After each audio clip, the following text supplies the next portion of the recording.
Bom, hoje eu tenho mais uma live com o Rafael Dantas, esse querido amigo que é professor, que é historiador, e a gente está fazendo uma semana de lives retratando todo o período, né, das grandes revoltas. Não é todo o período, na verdade isso é uma bobagem, porque a gente nem tem tempo para falar de todo o período.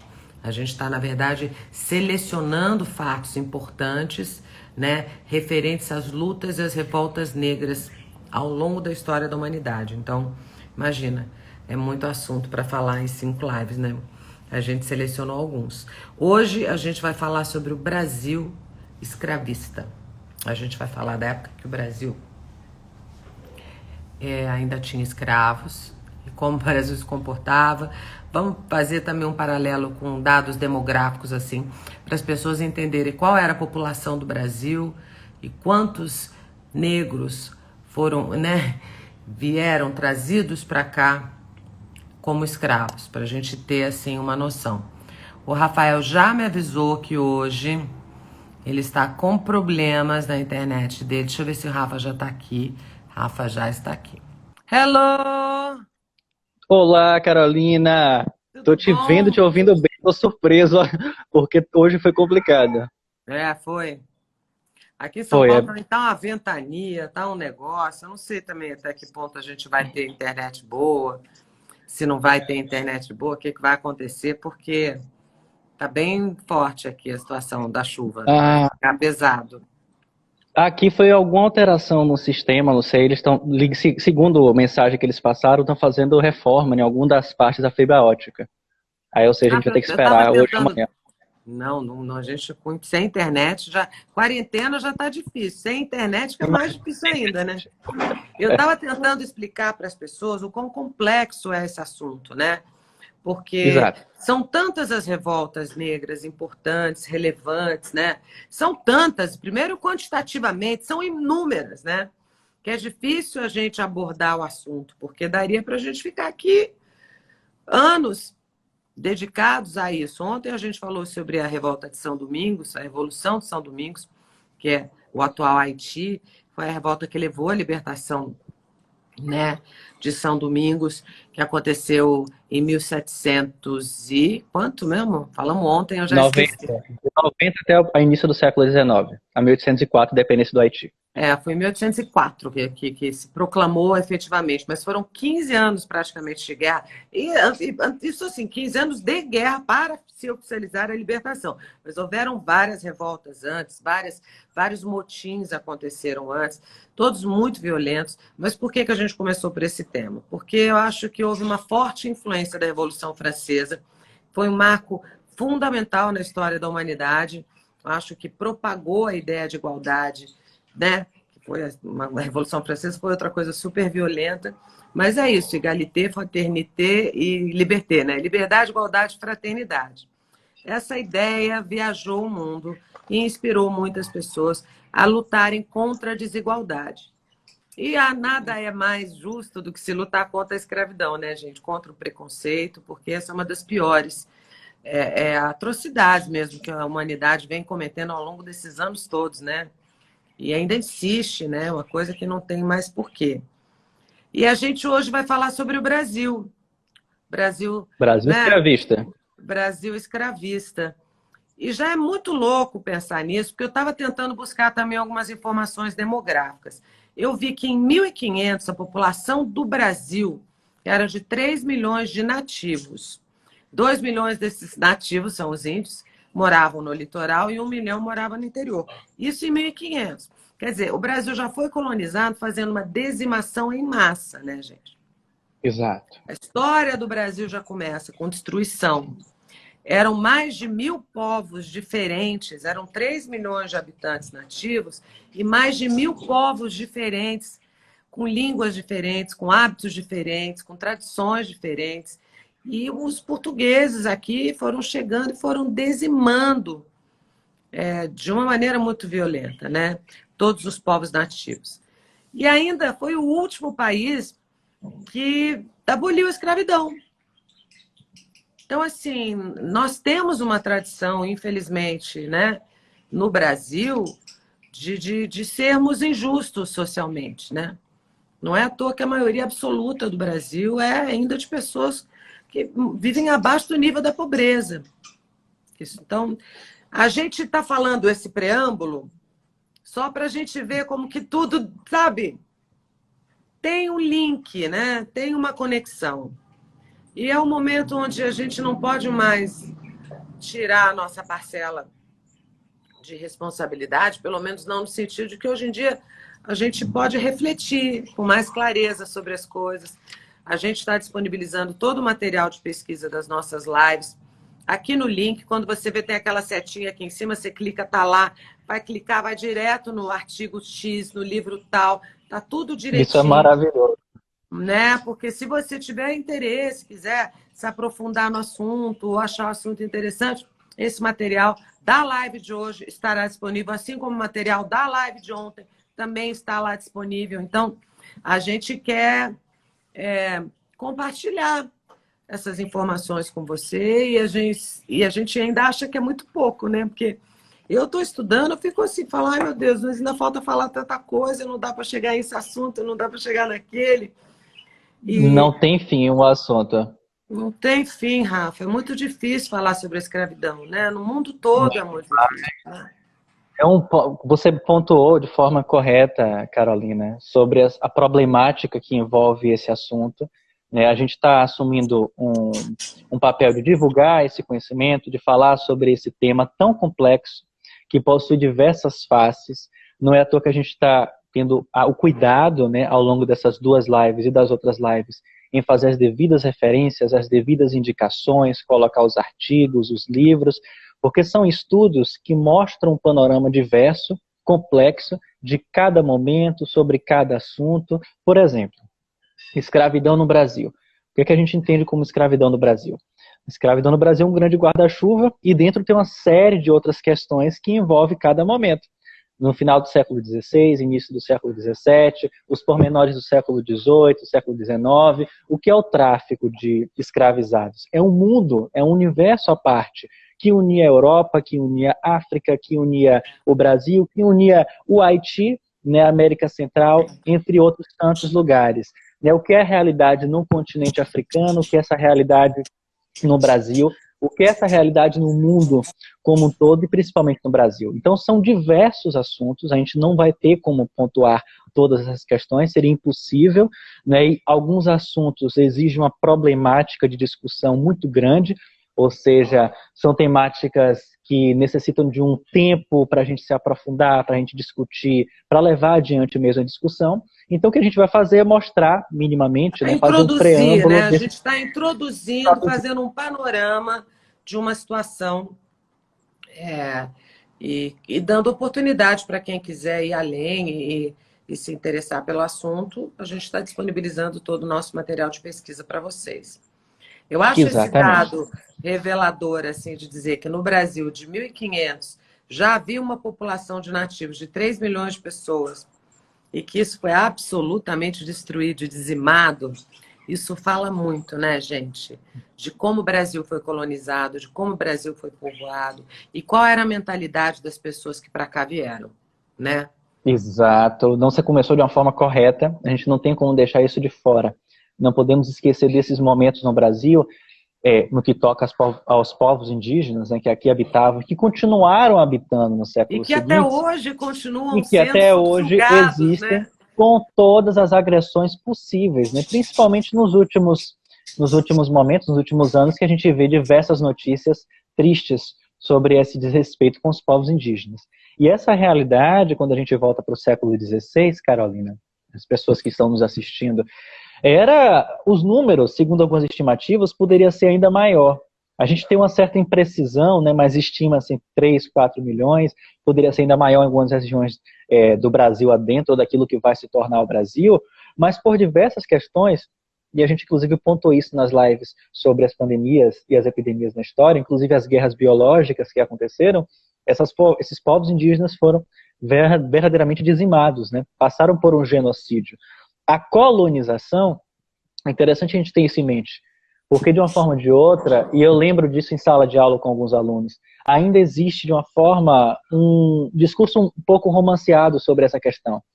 A colonização é uma imposição, né? Você está chegando, trazendo um poder, uma ótica de poder europeia portuguesa, em terras que não eram dos portugueses, evidentemente. Isso aqui era habitado por diversos povos indígenas, por diversas culturas, diversas tradições, diversos costumes, e a gente, inclusive, pontuou isso na terceira live das pandemias, como algumas práticas religiosas, como alguns costumes chegaram a dialogar com as práticas de cura naquela época. Ou seja, toda essa complexidade foi simplesmente escanteada, colocada de lado para uma imposição colonial. E isso perdurou durante muito tempo. Só para a gente ter uma noção, fazendo um paralelo ainda sobre esse ponto, quando a primeira capital do Brasil foi fundada em 1549, isso é a cidade de Salvador, a ordem do rei de Portugal, Dom João III, deixava bem explícito a questão do trato com os povos indígenas que estavam naquela região. Porque teve confrontos na época dos donatários e tal, antes da fundação da cidade, né? Então Portugal quis ser mais incisivo com os índios, inclusive do ponto de vista violento, e isso não é só uma realidade do contexto da capital, da primeira capital brasileira, Salvador, como uma realidade de todo o litoral brasileiro. São Paulo com São Vicente, ou mesmo a própria construção daquilo que vai se tornar o Rio de Janeiro. Os 3 primeiros governadores gerais, Tomé de Souza, Mendes Sá, Duarte da Costa, também foram responsáveis por esse processo conturbado, de inúmeras tensões. O processo de colonização foi marcado por esses vieses tristes, né, de brutalidade que perduraram nas décadas e nos anos seguintes, e não é só a exclusividade do período colonial, porque no Império também temos um outro panorama muito complexo, Carol, mas que mostra essa tentativa de colocar os povos indígenas em uma outra situação, né? Estados, lugares no Brasil foram construídos, foram formados, né, pela morte de diversos índios, né, de diversos povos indígenas. Né? E esse é um ponto muito complexo que a gente não pode perder de vista. Aquele documentário que você assistiu, que eu sei que você adorou, que é o Guerras no Brasil, que está na Netflix, faz um panorama bem complexo, né, bem interessante sobre essa realidade no Brasil, desde esse momento inicial, passando por outros momentos no século XVIII e no século XIX. Então é interessante até a gente indicar para as pessoas que não conhecem, porque está disponível na Netflix, e a história do Brasil, assim como outros lugares do mundo, foi pautada, né? Foi fincada em muito sangue. Assim como também teve muita resistência, teve muitas revoltas. Mas aí já é assunto para a próxima live. É interessante também a gente descobrir qual é a origem da palavra escravo, né? São os eslavos, né? Que foram, durante várias lutas, os povos nórdicos ali, eles eram sempre dominados, os povos eslavos. E, portanto, eles eram escravizados. Aí a pessoa diz, olha, o eslavo, virou slave em inglês, né? O escravo em português.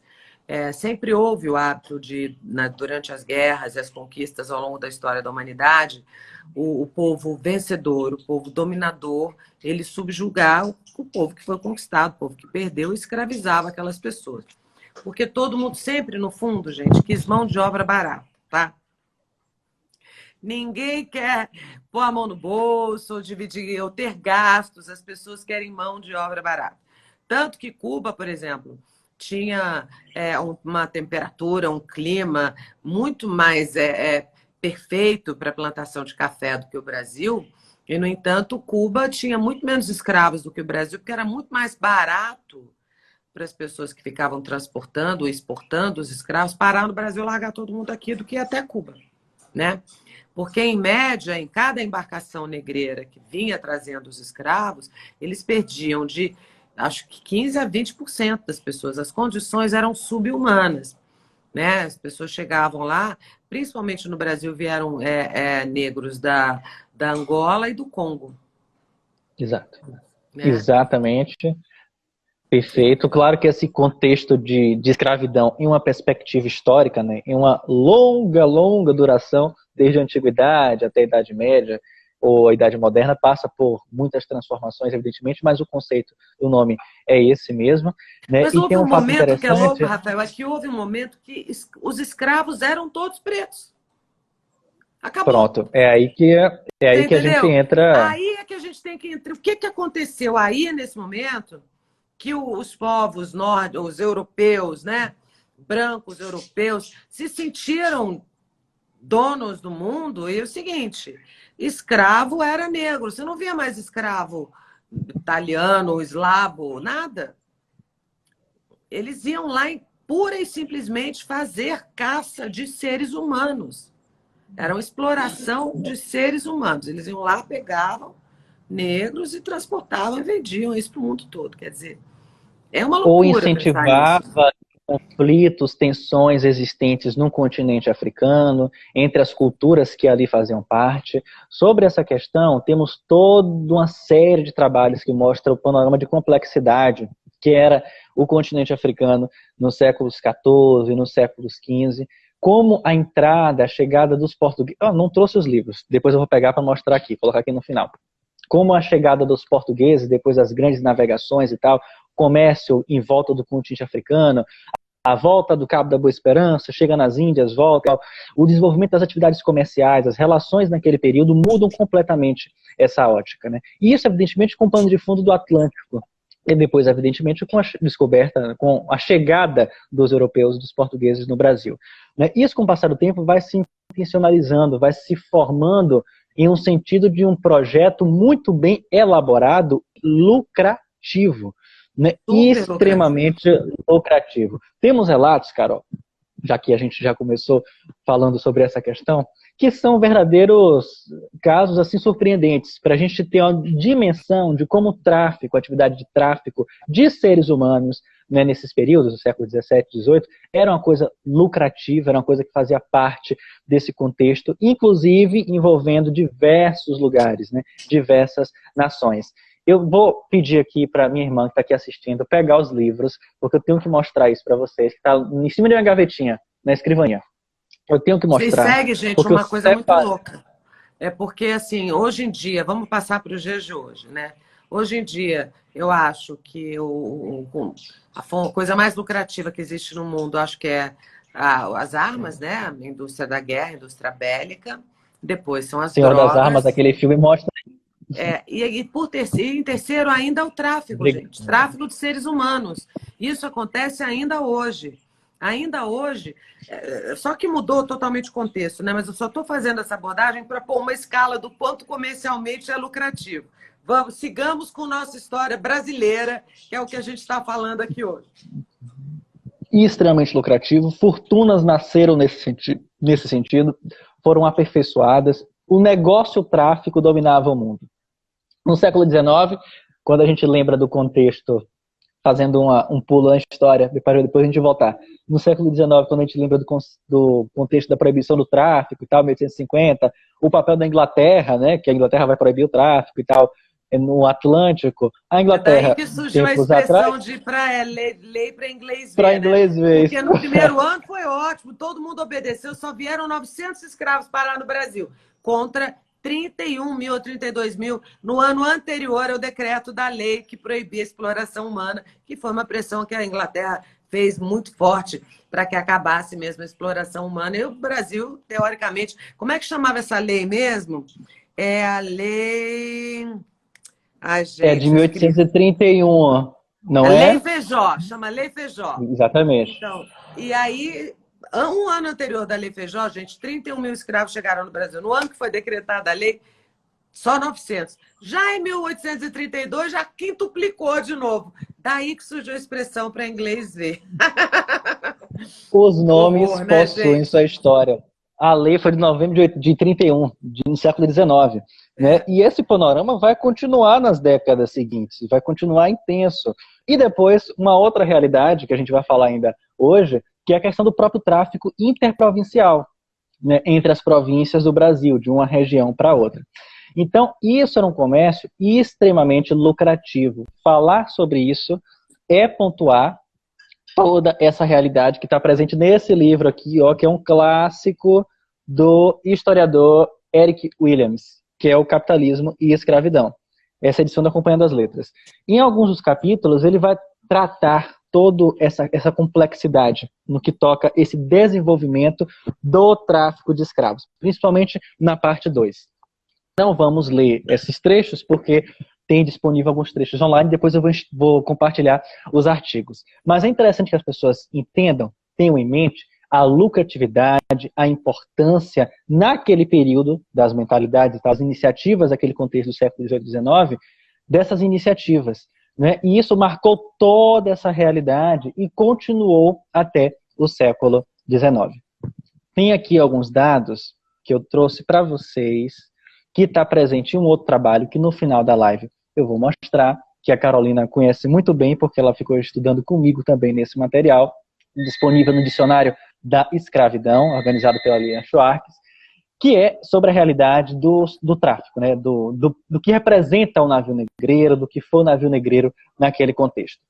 Como a Carol já falou e tal, como a gente já conversou aqui, todo esse contexto de intenção, de conflitos, de articulações para esse tráfico acontecer, claro que tinha uma peça fundamental do ponto de vista simbólico e material, que era o navio negreiro. Temos um relato que foi escrito pelo Gardo Baquaca, que ele fala, isso é um conceito interessante: senti-me grato à providência por ter me permitido respirar ar puro novamente. Pensamento este que absorvia quase todos os outros. Pouco importava então de ser escravo. Havia me safado do navio e era apenas nisso que eu pensava. O navio negreiro representava o que tinha de pior naquele contexto, porque era um cenário que estava envolto, Carol, em incertezas, em um próprio panorama de mortes. Você está indo para um lugar que você não sabe onde é, você está saindo de sua comunidade, de suas ligações culturais e vindo para o outro lado do mundo. Você vai atravessar o Atlântico, isso no panorama de séculos antes mesmo do século XVIII. O próprio embarque é marcado por um grande terror. A viagem é um outro terror, é um outro desespero. Eu tenho algumas imagens para mostrar para vocês aqui e algumas descrições, e tudo isso envolto na possibilidade de morte. Como a Carol falou, o número de pessoas, de seres humanos que eram traficados nesse contexto e de pessoas que morriam era alto, né? 5, 10% das pessoas morriam. Embarcações que carregavam 500, 600 homens em uma condição absurda, né? Eram colocados, em camadas no navio, né? Eu tenho um corte dos navios aqui para mostrar, que mostra todo esse cenário de pânico que eles viviam. E tudo isso, Carol, é regrado a pouquíssima comida.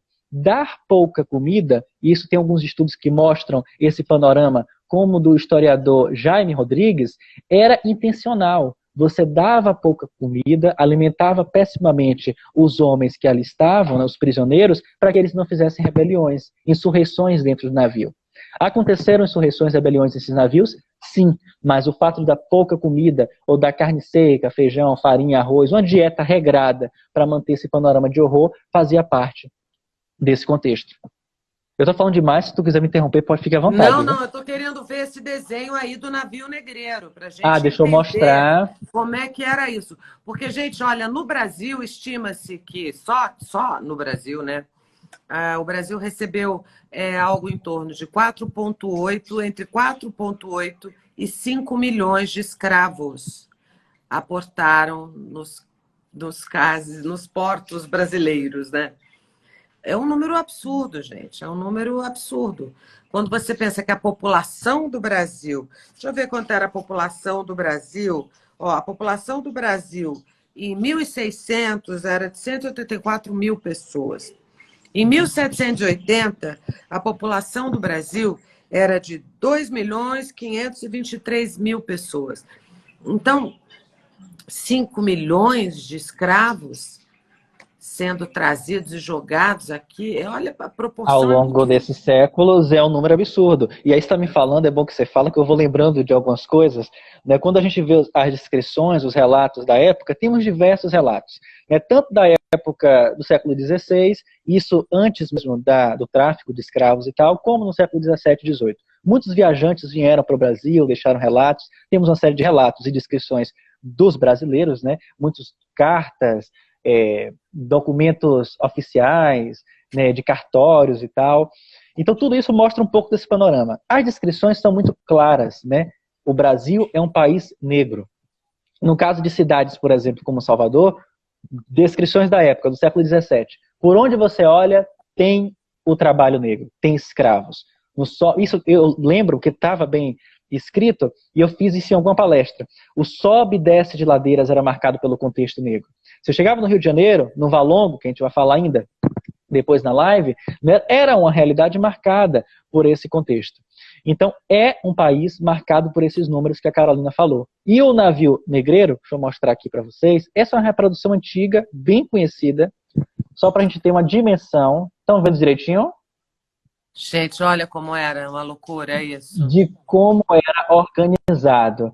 É interessante falar sobre essas reproduções, Carolina, e as pessoas que estão nos assistindo, que isso daqui são formas de ver o navio negreiro, é uma interpretação da época, né?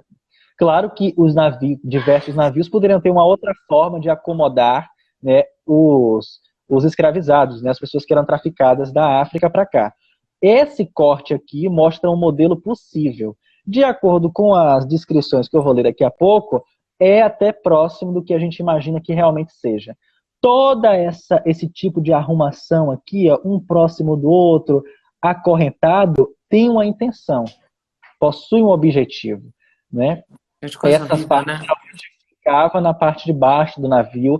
As condições de higiene eram zero. Na verdade, as concepções de higiene que a gente conhece hoje são muito do final do XIX, do início do século XX e tal. Nesse período, século XVIII, XIX e tal, era um outro contexto. Então você imagine 100 homens, 200 homens, 300 homens em um navio durante 20, 30 dias de viagem. Nossa, as condições fica até mal de ver essas coisas, sabia? De alimentação. Fico... Nossa, não, é um cenário de horror. Tem aquele filme que retrata um pouco desse contexto, que é o Amistade, se não me engano. É. Ele fala sobre isso, né? Esse filme, vou até postar no Instagram para as pessoas assistirem depois. Esse é um corte de um navio negreiro. Deixa eu focar, pronto, focou, tá direitinho. Então o navio transportava outras coisas também. Não necessariamente, né? Mas temos navios e navios. Né? Então, alguns eram acomodados nessa parte. Olha a forma de acomodação. Nem todos ficavam deitados aqui. Vamos ler descrições que isso daqui não existia. Né? São coisas realmente assustadoras. Você vê que tem lugares que eles não conseguem nem ficar sentados, né? Não. Eles eram obrigados a altura geralmente variava entre 1,5 m ou menos. Justamente proposital. Né? Isso que aponta é o professor que eu acabei de citar para vocês. Né? Esse outro corte também é interessante, porque mostra um pouco das dinâmicas, inclusive daqueles que tentavam fugir, dos que eram jogados no mar, dos mortos e tal, dos possíveis confrontos e conflitos que existiam, e a forma como tudo isso era tão marcante. Eu não sei o nome certo, eu não vou falar o nome possível para não cometer besteira, mas é como se fosse andares, estão vendo aqui? Que eram como... Sim. Né? Existiam outros navios que não tinham isso, que é o que eu vou ler agora.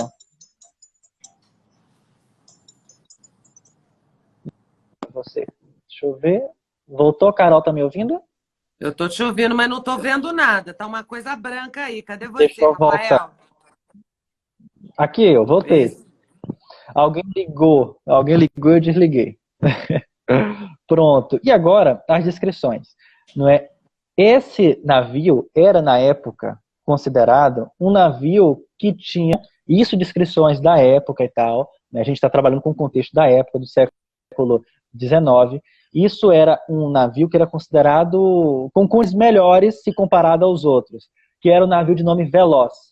Temos um relato do Robert Wash, de 1828, em que ele fala: o teto era tão baixo e o lugar tão apertado que eles ficavam sentados entre as pernas um dos outros, formando fileiras tão compactas que eles era totalmente impossível deitar ou mudar de posição noite e dia. Imagine isso em um cenário de dias de viagem. Né? Lembrando que essas descrições estão no texto sobre o navio negreiro do professor Jaime Rodrigues. Eu procurei ao longo dessas semanas, Carol, descrições da época, originais, que está num site chamado Slave Voyages. Mas eu não consegui transcrever para cá, deixei salvo no HD. Aí depois eu vou compartilhar no Instagram para as pessoas também terem acesso a esses registros. Sem Imagina, falar que as essas pessoas viagens eram chegavam aqui, já chegavam destruídas, né? E na época do ouro, na totalmente. época que se descobriu o ouro, então todo mundo olhar para o Ouro Preto, né? Ah, o caminho do ouro, as pessoas chegavam no Rio de Janeiro, na época se chegava mais aqui no Rio de Janeiro, lá no Rio de Janeiro do que em Salvador, ainda eram transportados lá para Minas Gerais. Quer dizer, é uma Os loucura, trabalhos né? nas minas, coisa absurda, de sofrimento, eram horrores. Todo trabalho escravo é envolvido no sofrimento. O terror está presente em todo momento. Aquela questão que a gente pontuou na live anterior, né? De prosperidade de um lado, no sentido econômico para a época, e de total brutalidade marcado pelo contexto escravista, né? Você é enviado para as minas, trabalhar nas minas, extraindo ouro ou qualquer outro tipo de pedra preciosa, é um contexto também de barbaridade. Em alto mar, diversas tempestades existiam, as mortes aconteciam. Tem um caso que eu estou lembrando aqui, que está nesse texto também, de um navio que passou por uma tempestade em alto mar, aconteceu algum problema internamente e ele acabou desabando alguma parte desse navio. E isso esmagou diversos corpos de homens que estavam na parte de baixo, né? Homens que seriam vendidos como escravos nas Américas. Né? E esses corpos chegaram depois no destino. Então era um cenário de carnificina, era uma coisa bárbara. Né? E mais uma vez, como a gente já tinha pontuado, de todas essas embarcações que vão sendo aperfeiçoadas com o passar do tempo, embarcações de vela, depois vai ter navio a vapor no século XIX, que vão ser aperfeiçoados, vão ter alguns acréscimos. A gente tem números de embarcações que levavam de 100 a 600 pessoas. Então, era uma realidade muito triste. Porque Onde essas mesmo pessoas depois da Lei chegaram? Feijó, essa lei que a gente falou em 1831, que proibia, né, o tráfico de escravos, o tráfico seguiu, continuou rolando solto. Não é que ele parou aí, né? Mas vamos falar do Brasil. Vamos entrar aqui na questão social, estrutural do Brasil. Como é que era estruturada a sociedade brasileira na época da escravidão? Chegamos, então, pontualmente no Brasil, falando desse contexto da demografia brasileira e tal, esse panorama social, né? Depois, antes de continuar, temos que falar dos cais, né? Valongo e tal, mas até lá a gente fala. Então, esse contexto do Brasil era bem interessante. Primeiro que a gente tem que pontuar que boa parte desses negros, né, desses homens que vinham, né, que participaram, que foram sequestrados lá do continente africano e trazidos para o Brasil, eram da região da África Central. Isso é um número que gira em torno de 70%. Um outro número é 18% do Golfo do Benin e 6% de Moçambique. Esses dados são do professor Herbert Klein, o pesquisador Klein. Né? A Carolina já pontuou que essa questão da escalada, né, do número de escravizados vai subindo com o passar do tempo. No século XVI e XVII a gente tem um número anual. No século XIX, esse número anual vai ficar absurdamente grande, e agora eu vou entrar nos números, nas tabelas. A principal referência que a gente tem utilizado na live é o professor Manolo Florentino, que inclusive vai falar sobre o tráfico de escravos no Rio de Janeiro, no século XVIII e o século XIX. E ele vai trazer uma tabelazinha aqui, para as pessoas que estão interessadas e que pesquisam na área, sobre toda essa dinâmica, desde o ano de 1790 até o ano de 1830. A Carolina pontuou a Lei Feijó, né, que é a lei para inglês ver. Em 1790, o número de escravos girava em torno de 5.740, né, que desembarcaram na cidade do Rio de Janeiro. No ano de 1800, esse número subiu para 10.368. Por No ano? ano de 1810, por ano.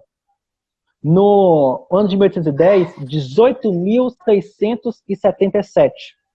Isso, depois que a família real chegou, também é um ponto interessante para a gente mostrar um pouco dessa dinâmica, né? E depois o Brasil vai se tornar independente, mas no que toca à escravidão vai continuar. Apesar de já existirem projetos naquele período, em 1822, para tentar mudar essa dinâmica, inclusive o próprio José Bonifácio se posicionava contrário à escravidão. Mas existe uma série de facetas por trás disso daí, uma série de panoramas que mostram a força que a escravidão tinha naquele contexto, como é o livro do professor Sidney Chalub, A Força da Escravidão. Em 1819, esse número era de 20.800 pessoas.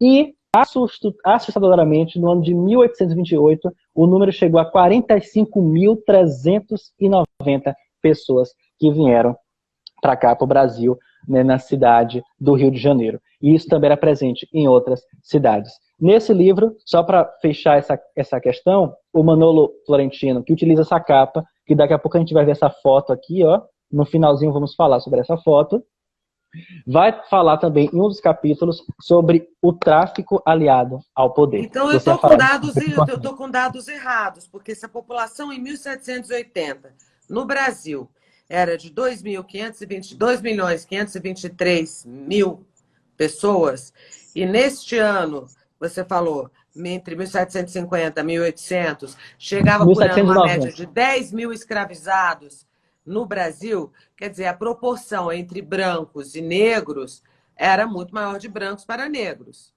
Quando, na verdade, isso vai contra toda a realidade que a gente lê, que diz que o Brasil era um país negro.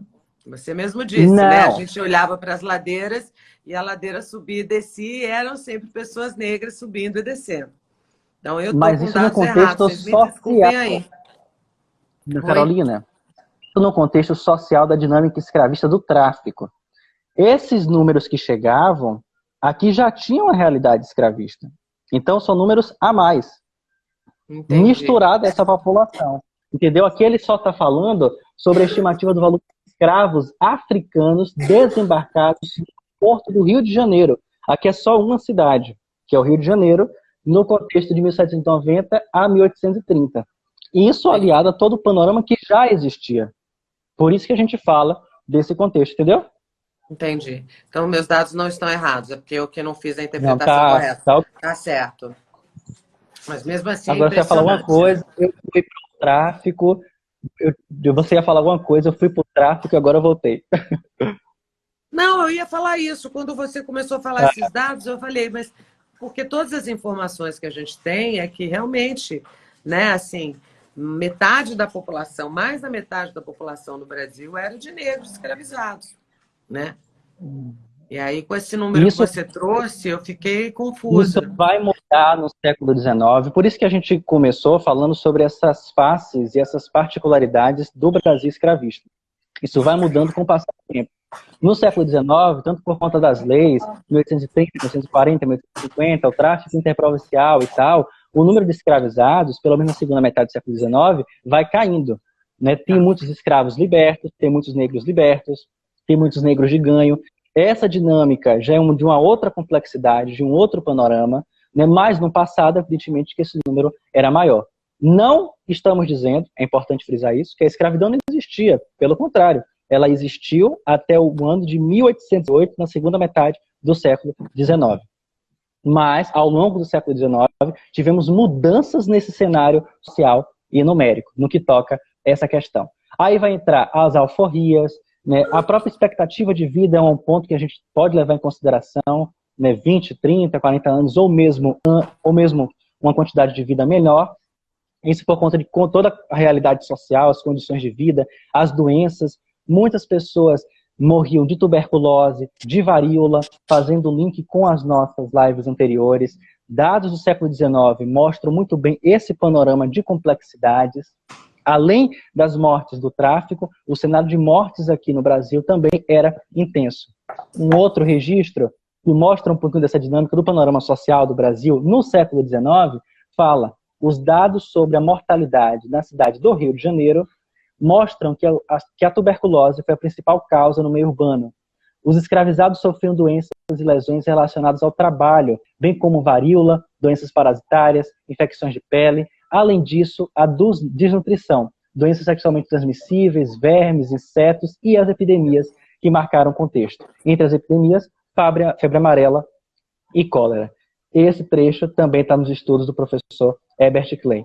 Em alguns trabalhos, em algumas fontes que a gente encontra, principalmente em jornais, anúncios de escravizados fugitivos, é o trecho que eu peguei do trabalho, cita, inclusive, Carolina, que alguns deles tinham requitismo, escorbuto, sífilis. Isso está no próprio anúncio de procura desses escravizados na época. Então temos um panorama extremamente amplo nesse contexto que mostra esse cenário de sofrimento e de dificuldades que existiam no Brasil.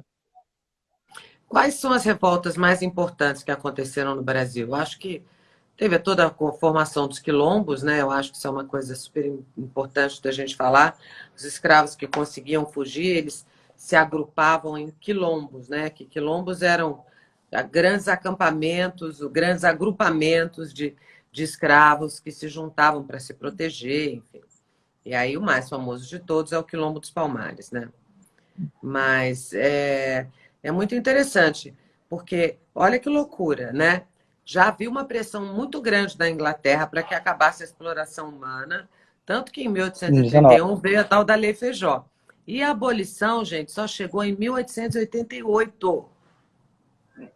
Exato. Para você ver como Olha demorou. que E aí, loucura! falar, a gente tem que pontuar, eu estou preocupado, porque a gente tem que falar um monte de coisa ainda, já está acabando a live.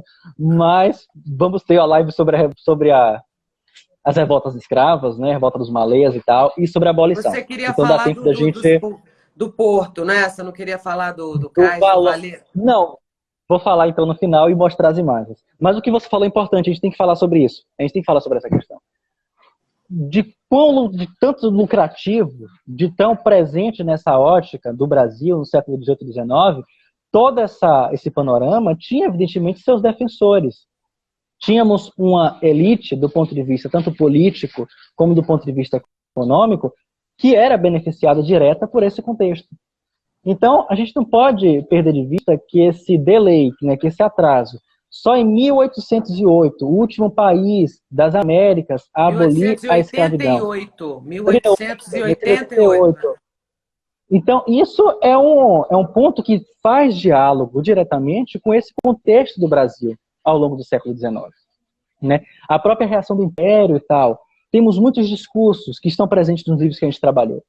Então, é um panorama muito complexo, que diz muito sobre o Brasil naquele período e como o Brasil foi construído depois, como o Brasil foi pensado no pós-abolição.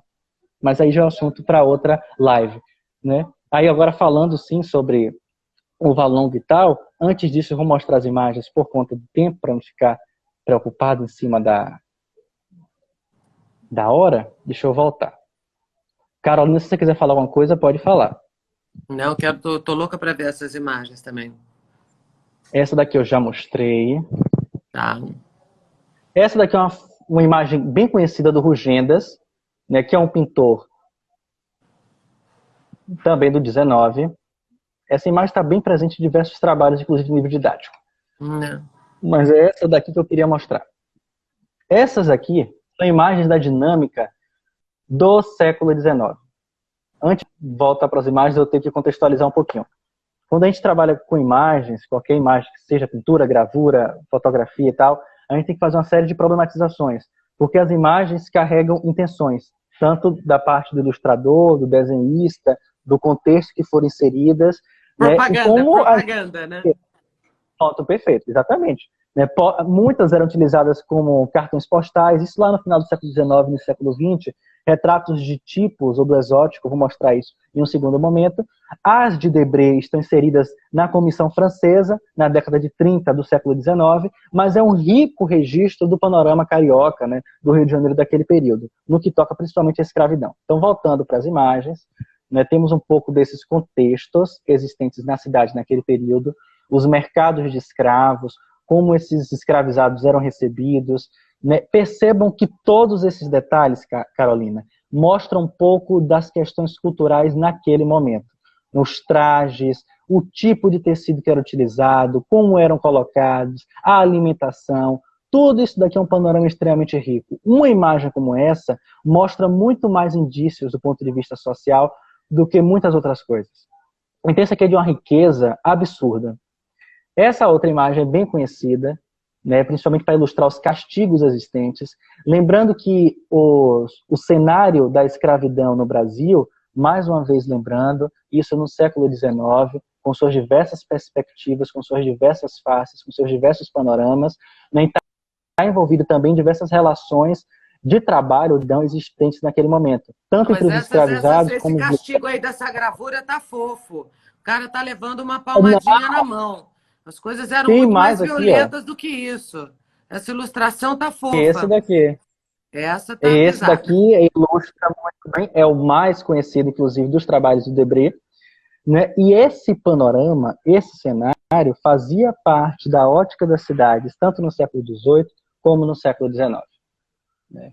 E olhe como toda a cena é construída, os chicotes que foram utilizados no chão. Alguns desses homens não sobreviviam aos castigos, outros sobreviviam, né? Mas tem todo um cenário de horror. Existem relatos nesse livro daqui, que é o Dicionário da Escravidão, que vai falar sobre esse contexto, esses castigos. Depois eu vou ler no finalzinho para a gente. Inclusive chegou ao ponto, Carolina, que o governo, que a coroa, recomendou que esses castigos seguissem uma outra forma de castigar esses escravos, por conta de toda a realidade caótica que isso já, para a gente perceber a dimensão desse panorama. Os escravizados, né, ou outras pessoas naquele contexto, estavam presentes nos mais diversos afazeres urbanos. Esses daqui são os calceteiros, que colocavam as pedras nas ruas. Quando eu falei daquela dinâmica no início da live, que todo lugar que você olhava tinha escravidão, essa imagem ilustra bem esse panorama. Então está nos calceteiros, está nas pessoas que vendiam, está nas pessoas que construíam casas e tal. Esse é um outro trabalho também que mostra um pouco desses contextos, esses panoramas sociais, tanto na cidade como em regiões mais para o campo, né? No interior, construção civil ou de embarcações, e os trabalhos com a cana de açúcar. Isso tudo para mim está romantizado. Essas gravuras estão todas romantizadas, eu acho que isso tudo aí parece que alguém encomendou para ficar bonitinho. Mostra uma coisa social, mas eu acho que não retrata a realidade. Olha que lindo isso, olha a coisa. Isso aí tudo, né? Esse Os negros cenário bem daqui, vestidinhos, bonitinhos. Essa é uma coisa que eu acho que retrata bem a situação, né? A senhora com o seu esposo sentados à mesa e a mucama ali do lado, negra, né? Com abanador. Mas, assim, de um modo geral, eu acho que todas essas gravuras, elas eram ainda romantizadas. Eu acho que e a por coisa era muito mais violenta do que isso, né? Porque... E por que seguia esse romance? Aí que entra a questão da intenção da gravura, né? Na verdade, essas daqui, apesar de você já perceber, de você já falar isso, já sinalizam para essa questão, mas essa daqui é a prova fatal do que você está dizendo, desse contexto de mostrar um cenário ordeiro ou bem construído. Essas imagens são das plantações de café do Oeste Paulista. Isso daqui, Carolina, está imerso em um panorama de absurdos. Perceba que, para quem olha para a imagem, é uma cena de trabalho. Eu já visitei várias senzalas, eu já fui a Ouro Preto, fazendas antigas aqui do interior de São Paulo, e você entrar numa senzala, você entende, baixa um negócio na gente, que você fala, meu Deus, você não consegue. É uma tragédia. É uma loucura, é isso um aí é tudo... cenário. Mas a imagem não está mostrando isso. Essa imagem, e aí que entra um estudo bem interessante de uma professora aqui da Universidade Federal da Bahia, chamada professora Fatires, que ela vai mostrar como essas imagens são construídas. O fotógrafo, que é o Marco Ferrer, né, vai mostrar essa outra ótica de como isso daqui fosse um trabalho, como qualquer outro. Mas isso daqui é escravidão. Isso daqui está inserido em todo esse horror que a gente põe ao longo da live. Então as imagens também podem enganar se a gente não saber ler elas, ver os detalhes, os pormenores. Como você disse, olha o contexto da senzala. Né? Você entra na senzala, você vê como é que é. Todo esse cenário de catástrofe. Né? Então essas imagens ilustram o panorama social, mas de uma forma ou de outra. Por mais que evidencie esse panorama complexo da escravidão existente, né, meio que não mostra, como a gente viu, esses pormenores de tamanhas agressões que eram tão presentes nesse momento do século XIX. Outro trabalho que tem aqui é esse daqui. Não, Rafa, eu acho que assim, Esse daqui é da segunda metade do século XIX. Esse daqui é um panorama, Carolina. Tudo isso daqui são questões de distinção social, a cartola e tudo, as roupas que estão utilizando, mas tudo isso daqui está imerso no contexto escravista. Né? Olhem como eles estão. Descalços. Descalços. Né? Então, é uma realidade, é um Brasil Delicado, né? Mas Triste. mesmo assim, é isso aí eu acho que eles estão descalços, mas eles não estão sofrendo, eles não estão nem sequer suados nessas gravuras todas, né? Eu acho Essa é uma que de estúdio, é uma foto montada. eu Quando não você ia gosto para os muito panoramas, disso. Marco Ferrer, eu tenho até, inclusive, eu tenho duas fotos do Marco Ferrer que eu comprei no Instituto Moreira Salles, que é o maior acervo brasileiro de fotografias, né? Que nós temos no nas Brasil, é ruas, o panorama impressionante. era outro. Panorama Mas de horrores assim, nas ruas? se coloca tudo de uma maneira muito romântica. Eu tenho certeza absoluta que não é nada disso, né? Assim, Exato. a gente Mas é começa interessante a falando gente de pontuar números. esses trabalhos, porque cria-se essa ideia, né? E que a gente sabe que o contexto era muito diferente disso. E os reflexos disso nos anos seguintes. Você ia falar É, dos números, eu te cortei. não, basta a gente olhar os números para ver que isso não é, entendeu? É uma coisa possível, né? Aqui, ó. Os fazendeiros brancos, ó, isso aqui é muito louco, assim, porque a gente tem números que falam uma realidade violenta, absurda, de uma exploração atroz. Se a gente pensa, quase 5 milhões de pessoas foram trazidas para o nosso país em situação de escravos, né? Pensa, gente, você falando do cais do Rio de Janeiro, eu não sei, Do isso não foi Valongo. dentro dessas nossas pesquisas, mas eu li uma informação em algum lugar que só ali no cais do Porto, Rio de Janeiro, tem mais de 500 mil corpos enterrados ali. Eu tenho um amigo meu que Essa comprou um informação. galpão na Gamboa, isso eu estou falando de um fato que aconteceu há um ano e meio atrás. Ah, vou fazer um centro cultural na Gamboa, lindo, super legal. Não deu para fazer obra. Ele foi começar a escavar, só tinham ossadas. Corpos e Eu não, corpos. eu não vi, não conheço a pesquisa do número exato de mortes, mas a gente viu nos trabalhos que nas proximidades do Cais do Valongo existia uma série de cemitérios, né? Que os corpos eram jogados e tal, cobertos com pouca terra, inclusive. Existem relatos nessa época, no 19, do Rio de Janeiro, que falam que os moradores das proximidades estavam incomodados com o odor dos corpos que estavam nas proximidades. Então, um cenário de barbaridade. E falando sobre esses castigos e fazendo um paralelo com as imagens que a gente falou, agora sim entra esse cenário que você bem pontuou anteriormente. Esse daqui, Carol, é um registro que está presente no trabalho da Kayla Greenberg, também no Dicionário da Escravidão, falando sobre os castigos daquele momento.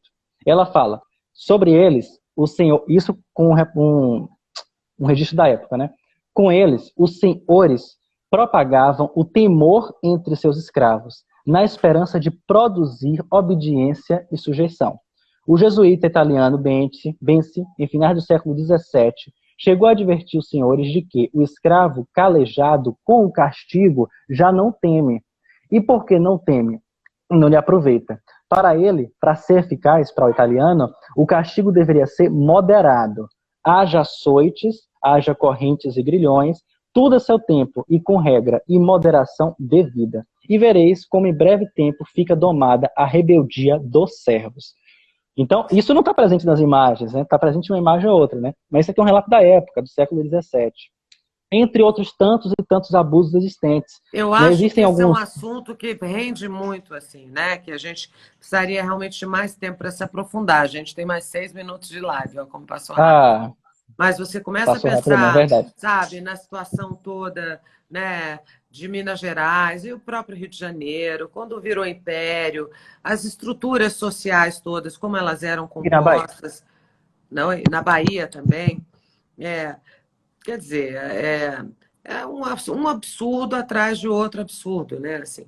E mesmo depois da abolição da escravatura, né, ninguém pensou, se planejou um projeto do que vamos fazer com esses seres humanos, que agora são livres, que são analfabetos, que não têm nenhuma escolaridade. Como é que a gente vai inserir essas pessoas na sociedade? Quer dizer, se criou uma sociedade no Brasil, assim como a gente falou ontem do Haiti, aonde há uma estrutura armada para que as pessoas não transcendam.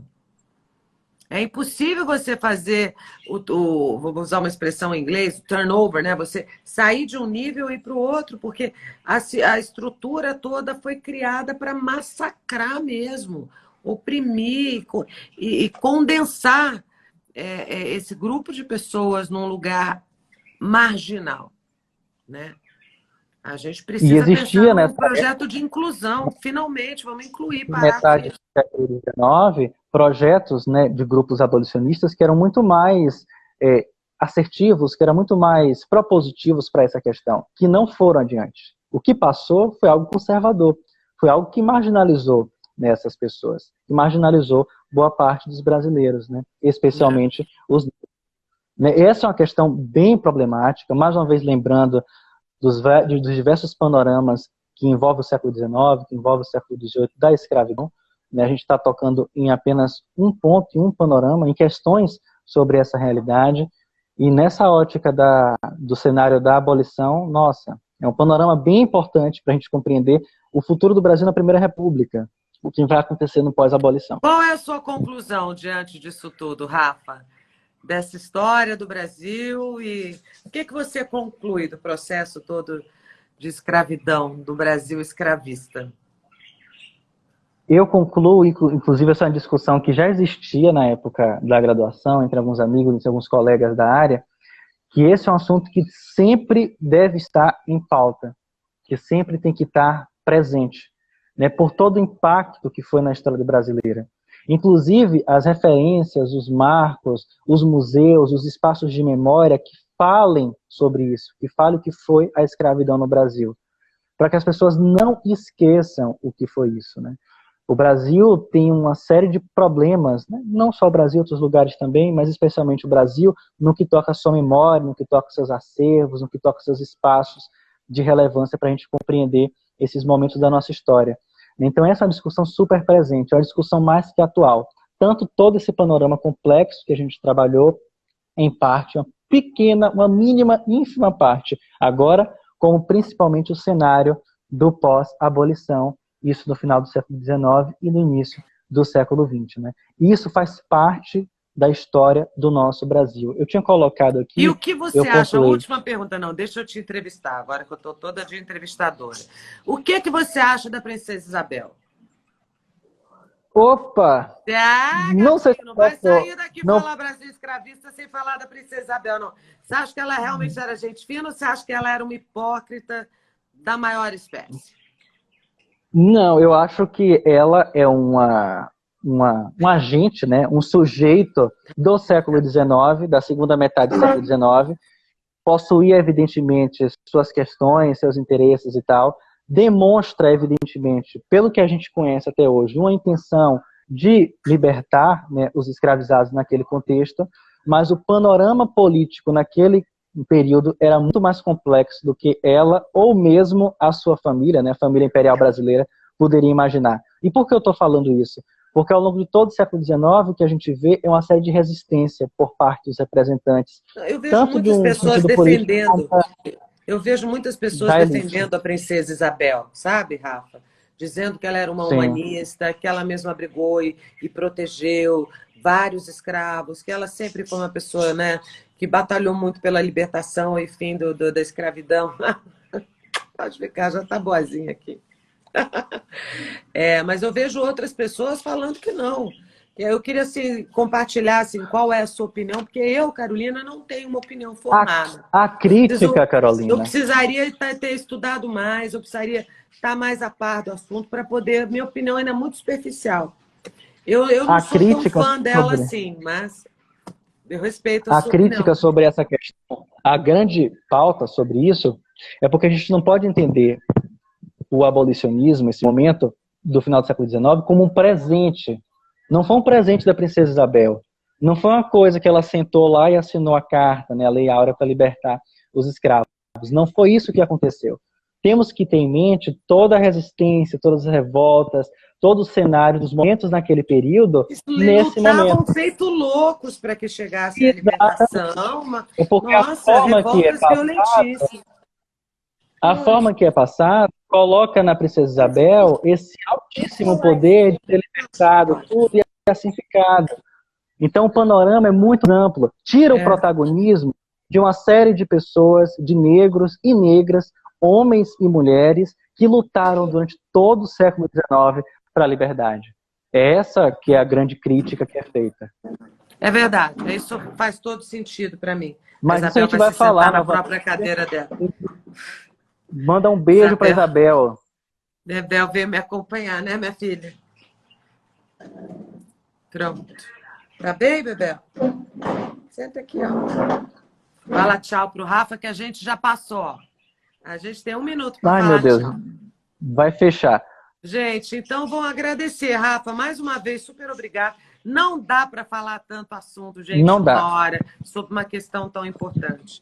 Mas eu vou deixar aqui, o Rafa também vai deixar no Insta dele todos os links do material que a gente usou de pesquisa para esta live especificamente. E amanhã tem mais. Tá bom? Né, Rafa? Beijo, Carol. Beijo, Isabel. Beijo. Abraço todo mundo. Tá bom.